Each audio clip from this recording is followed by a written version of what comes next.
You're listening to a Frequency Podcast Network production in association with City News. I hope you're listening to this show at home with a coffee, or maybe while you're out for a leisurely stroll around your neighborhood. But I know that every Monday, more and more of you find yourself listening on a commute from wherever you are back to the office.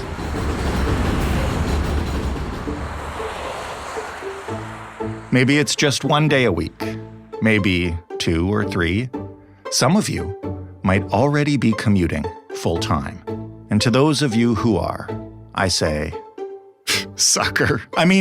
Sorry. I say, I'm sorry. Apologies. Unless, of course, you prefer to commute. You prefer to work in an office, and if you do, awesome. For 2 years now, we've been speculating about what the return to work era would look like for office workers. It's always been something that's right around the corner, and then it's been pushed back, either by another wave of COVID or by a wave of concern from employees reluctant to give up their new home setups, to give up that time they got back by not commuting. So is this it? Is this the new reality we've been promised? A wildly varying bunch of office protocols that change depending on where you work, on who you work for, and really, on how important you are to your employer.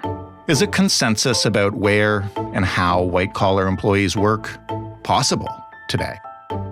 And if it isn't, what does that say about the future of work, the future of downtown real estate, and the future of trust between employers and employees?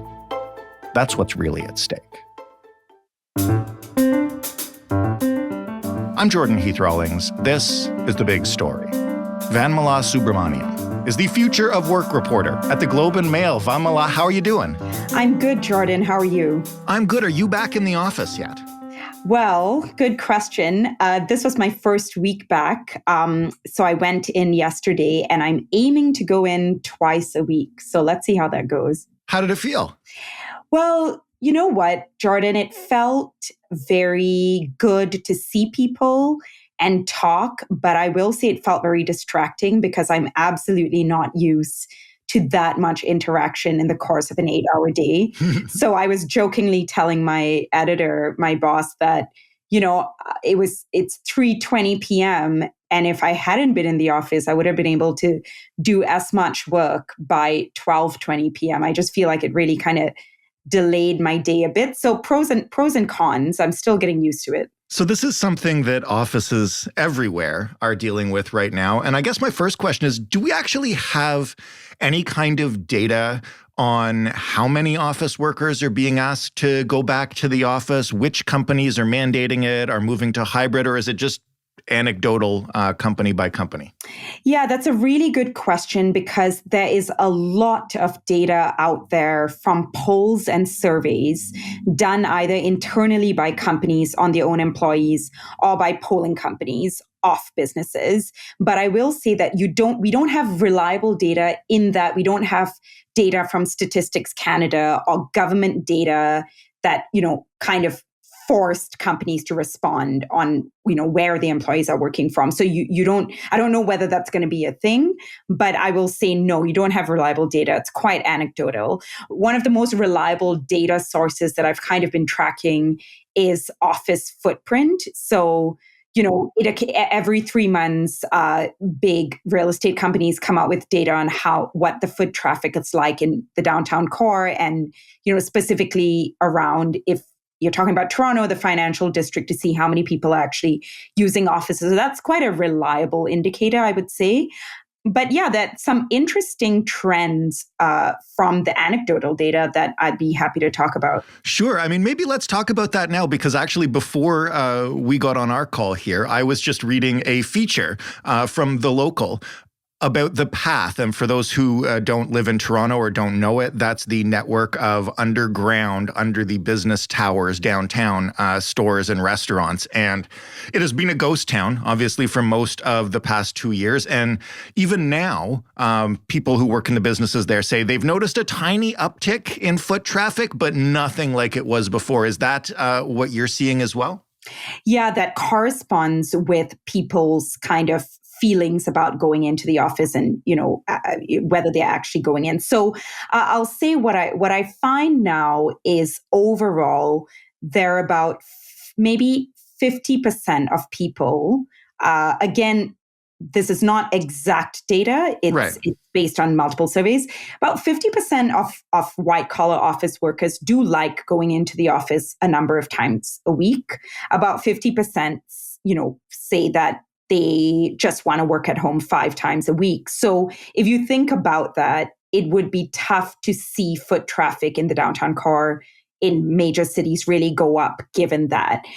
One specific survey that I found quite comprehensive, it was an Amazon Canada poll of about 1,600 Canadian office workers, and it was conducted in late February. And it suggested that about half of Canadian workers considered working mostly or entirely remotely as the ideal scenario, and only a quarter wanted to come back into the office. So that seems to be kind of the trend here. People are just reluctant, and the idea of going back in 5 times a week, I think that's quite rare. You guys did your own survey at the Globe and Mail, and we're going to talk about that in a second.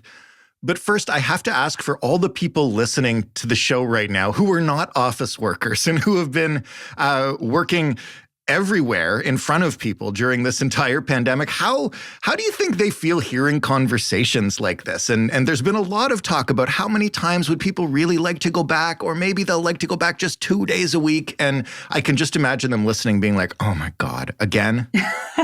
I think that's right, Jordan. Your sentiment is right. There's a lot of fatigue around conversations about returning to the office. And you know what? That's not surprising. We've had these conversations about 4 times now. Every time there's a rise in a COVID wave and then a decline of COVID cases, this conversation around whether we should go back into the office begins. And then you see another spike in COVID cases, and offices just backtrack on their policies, and on and on and on. And that's what we've been seeing. I will say that what I find interesting right now is that despite the fact that we have many, many COVID cases right now, we did go through a 6th wave about a couple of weeks ago. It's kind of still ongoing. There hasn't been that kind of backtracking of return to work policies. I think certain companies are still maintaining that they want to start getting their office workers back in. So last month, April, May is the first time I'm noticing offices or businesses rather, employers rather, just say, hey, you know what, we got to get going on getting people back into the office. And you're also starting to see ads on, maybe some of the audience have noticed this. I noticed an ad on the GO train the other day, kind of premised around the idea of going back to the office and getting out of your pajamas and getting back into your work clothes and things like that. So it seems a bit more permanent right now, but yeah, there's definitely a fatigue around this conversation because we've been in this situation for over 2 years. And that was my question for you as the future of work reporter. Will we ever reach an equilibrium where we're not having this conversation, where there isn't a point we're trying to arrive at? Will we settle on 2 days or 3 days, or will companies settle on fully remote? Probably the most overused phrase in this entire pandemic, aside from unprecedented times, is probably the new normal. And are we here now? Or are we still trying to get there in terms of the return to work policies? That's such a good question. I think that what you're seeing right now is kind of a tension between employers and employees, in the sense that employees have realized that they can work very effectively from home. My point about feeling that I'm more productive working from home because of fewer distractions, I don't think that's unique. I think a lot of people feel that. And so from the point of view of employees, they're saying, well, what's the necessity of me going back into the office if the ultimate goal is delivering on time, meeting whatever my indicators are in the company. So, but from the perspective of employers, some employers still want to see the office full. They have leases to pay. They haven't adjusted how the offices look. They think employees not being in the office kind of erodes office culture, and they want to maintain that. So, I guess your question is about what's going to come. I think it's very hard to tell. And we're going through this massive transition period that could last, a few years. Because if you think about it, the pandemic has been going on for 2 years plus now. And people have adjusted to a new way of working. Mm-hmm. So adjusting them out of that again, that's going to be tough. And so I'm curious to see what will happen in the next few years, but I don't think the issue will be resolved in, say, the next 6 months. Okay, well, in terms of putting our pulse on where people are right now, tell me about the survey you conducted with the Globe and Mail. How did you do it? And maybe what was the top line result? Right. So we basically, it was an unscientific survey in that it was just an audience survey. So we kind of put out a question on our website asking people how they feel about returning to the office. We really wanted to get that idea of the sentiment, like, are they excited, anxious, or, that kind of thing. And so we got about over 400 responses. And keep in mind, the responses are potentially skewed because people who want to fill in the survey tend to have stronger feelings about the issue. Mm-hmm. But I thought what was really the headline figure to me was that 37% of respondents were angry about the idea of being asked to come into the office. And the second bit of data that I found pretty telling was that over 60% of respondents said that they would change jobs if forced to come back to the office. That's a substantial number. That is a substantial number, exactly. And, I can get into reasons as to why, but I think it was very interesting to me that there are strong feelings about this and people have adjusted to a certain way of working and they're quite reluctant to give it up even when asked by their employers, which is very different to how I think the employee-employer relationship was pre-pandemic. For our team, since we're all about anecdotal evidence today, I think at the beginning, we were really hopeful we'd be back in the office, back in the studios in a few weeks, and we'd really miss it, and we'd really miss seeing each other. And we were worried about being able to do our jobs. Now, we're not going back because we're actually more efficient making this podcast remotely with the tools that we have than we were back in a crowded office space. And I guess I wonder if there's any way to capture these sort of evolving opinions of workers learning to adjust to a new lifestyle. Yeah, that's a good question. It's definitely hard to capture it definitively because of how much people's attitudes have actually changed and how much these attitudes continue to fluctuate. Just based on my own conversations with my friends, we all work in white-collar jobs. We're in our 30s, and we go back and forth between wondering what is the reason for our fatigue or burnout, feeling of burnout towards work. Is it the fact that, we need to be in the office, but then when we're asked to go back into the office, we feel exhausted by the commute. So it's quite complicated, and I don't think any of us have really figured out where we stand on it, or maybe very few people have. But the results of the Globe survey were quite interesting, in response to this question. 35% of respondents said that their attitudes towards the office hadn't changed, in that they were still dreading going into the office. So there are a significant number of people who never really liked going into the office, right? They never really liked the commute. It's tiring. It took up a lot of time, commuting being the biggest factor here. And another 32% of people said that they had changed the attitudes about returning to the office, in that they don't want to come back anymore. So they liked going in before, but now they don't want to do it. So I'm really, as I said earlier, I would be really curious to see what happens when employees know that more of their colleagues are back in the office, because I think that will really change how you feel about your position in the company, working remotely as a member of the minority who's doing that. So, for example, a friend of mine was saying she works at a Crown corporation in Ontario, and they have mandated staff to go back 20% of the time, which is 1 day a week. And she says when she goes to the office in that 1 day, she almost feels that it's more depressing working from the office because it's completely empty and you don't get any of the benefits and, those intangible pleasures that you had from being in the office, which is just laughs with your colleagues, interactions, office gossip, things like that. That's just gone completely. But I think that might change when, you get kind of like a healthy majority of people in the office. Will we ever get a healthy majority of people in the office? So far, we've been talking about companies that are asking for 1 day a week, 2 days a week, maybe even 3 days a week. Not many asking for 5 days a week. And again, anecdotal evidence, but you talk to a lot of employers and businesses. How forceful are these companies prepared to be to get these employees back in the office, even knowing, the numbers you just cited, it'll cost them a number of their employees? Yep. So a couple of things that I've noticed that have been quite interesting, and this is in the context of the Canadian labor market. So first of all, we are in what you call a tight labor market, in that there are lots of job vacancies. So the bargaining power is kind of on the side of employees. They have the ability to switch jobs if they can. Of course, it varies depending on sector, but the labor market is in favor of employees. They have bargaining power. That means that they are more likely to say no if asked to do something that they don't want, because they can find another job that will give them the flexibility of work that they need.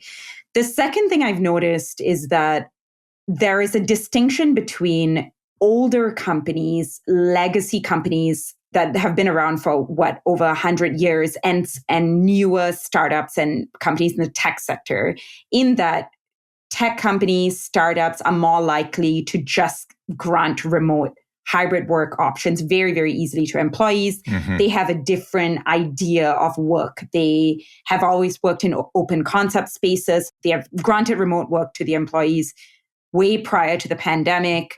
And that's kind of the culture of the tech space. I think when you think about family-owned businesses, old family-owned businesses, that they've been in the same office for so long, where the owner of the company loves coming in every day, and that person has spent the entire pandemic commuting to his or her office anyway, those companies are more reluctant to change, and they are more inclined to get their employees back to the office. How much of that distinction do you think has to do with the fact that the older companies, the legacy companies you just mentioned, tend to be the ones with the gigantic sunk cost of huge offices right downtown? Like, these are the companies with their names on the skyscrapers, right? Like, there's billions of dollars in real estate at stake there. Absolutely. I mean, I think that's the key factor. I think a lot of them are locked into leases or either own the property they're on. They're incurring massive costs being in those properties, and they want to see it full. And you are seeing, I am noticing with the big banks, and the big banks, they have actually made some changes, which I find pretty interesting. So for instance, HSBC, one of the smaller banks, I guess, but they've moved out of their old office buildings and completely revamped a new workspace that they're at, where that new office cannot accommodate 100% of employees. It's not built to. So when I toured the office, I've actually found that quite fascinating, where they told me they had rented a WeWork spillover space in the rare situation where more than 80% of the employees want to come back because they simply can't accommodate it. So they've kind of made a permanent change in cutting down on office space cost. But a lot of other companies haven't. And, older companies also culturally, unless you have very dynamic leadership, tend to be less innovative and less inclined to massive changes, or those changes take a longer time. So I'm noticing that in even my conversations with those company leaders, they still really want to see things how it was pre-pandemic. What about the white collar workers? And I don't know if there's any particular numbers in your survey that speak to this, but what about those workers who took a new job during the past 2+ years, based on the fact that they were working from home? And I think here of, obviously the idea of taking a new job in another city is one thing and doing remote work. But even just, we've covered the housing market on this podcast a lot, and a lot of people moved a lot further from downtown over the past couple of years because they didn't need to be commuting every day. And what happens to those folks if they do? That's a very, very fascinating dynamic that I'm kind of, keeping track of. So one thing to remember is that it's very rare that an employer will solidify in an offer letter or contract that an employee can work remotely or work hybrid. And the reason why they are doing that is because they don't want to be in a situation exactly like you described, where the employee has moved, can't come back into the office 5 times a week, and it states in their contract that they're a permanent hybrid worker, because then the employer doesn't have any legal means to force the employee back into the office. So in most cases, what I'm noticing is employers keep amending their return to work policies. So, they just keep adjusting it, saying it's voluntary now, it's twice a week or whatever, but it's negotiated on a case-by-case basis. So say you lived in Toronto, you bought a house in, Cobourg, Ontario, 2 hours away, and now the employer is asking you to come back 5 times a week. If it's not stated in your contract that you are allowed to work away, maybe 3 times a week, you kind of have to come back into the office. You don't have any legal means to not do that. I think it's going to be quite interesting to see how this is playing out. And coming back to my point about the tightness of the labor market, I think employees are an advantage right now in being able to say no.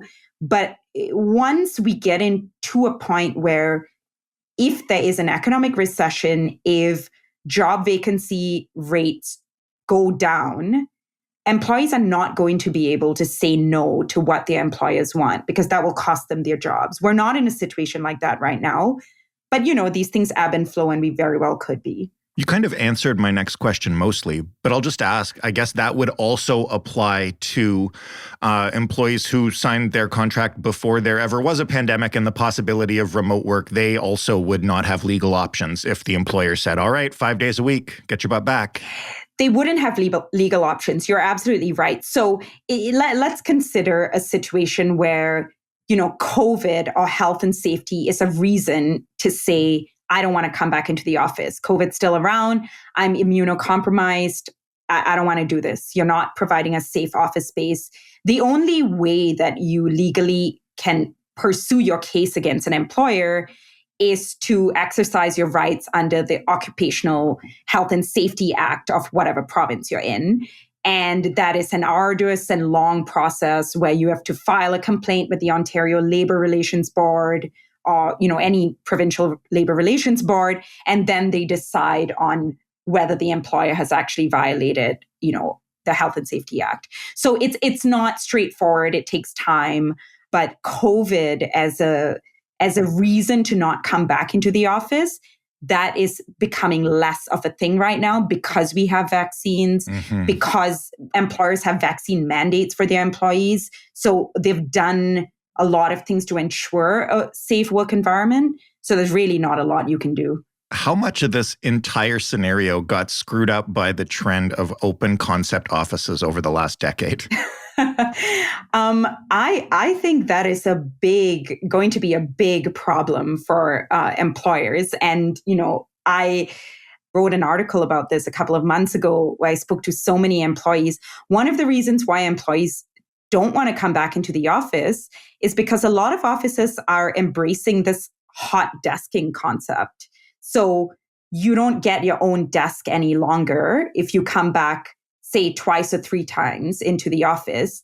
And so it dissuades people from coming back even more because, having your own desk is, at least for a job like mine, quite important in that you need your notes, you need two screens. And Yeah. so the open concept office space was created by big consulting companies, advising companies, employers on how to foster more teamwork and company culture in, with employees communicating with each other, as opposed to having, this cubicle setup that we saw a lot in the 80s and 90s.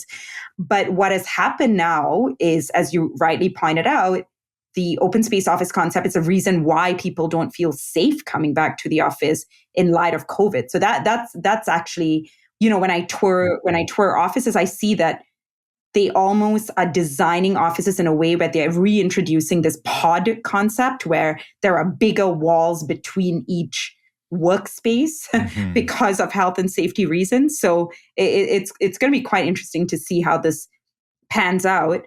Another point to make is that quite a few employees have told me there needs to be a reason for me to come back into the office. So if I'm going back just to sit at my desk and do the same thing that I do, and you're not paying for my commute, you're not paying for my food, why am I doing this? Yeah.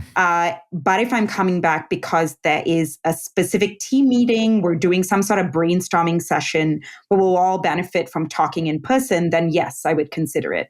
So, I think HR departments and employers are kind of picking up on that sentiment, and some of them are reacting accordingly. I love that we're just reinventing cubicles and calling them pods or something else now. Ventilated pods. That's ventilated pods. That's one of the concepts that I was quite fascinated by at HSBC's office. I want to ask, especially as you mentioned employees that don't see themselves getting anything out of a return to the office.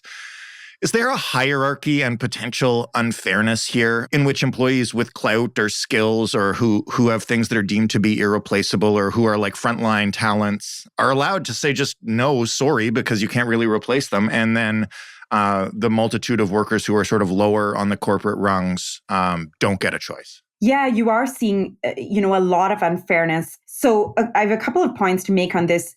Even prior to the pandemic, the corporate structure is hierarchical in nature. And so you've always seen these kinds of inequities where the CEO or, the CFO, directors of companies, people at the top can spend their summers working out of their cottages, right, while, rank and file employees have to commute into the office. This is something that people have complained about. You've seen this, this hierarchy exists.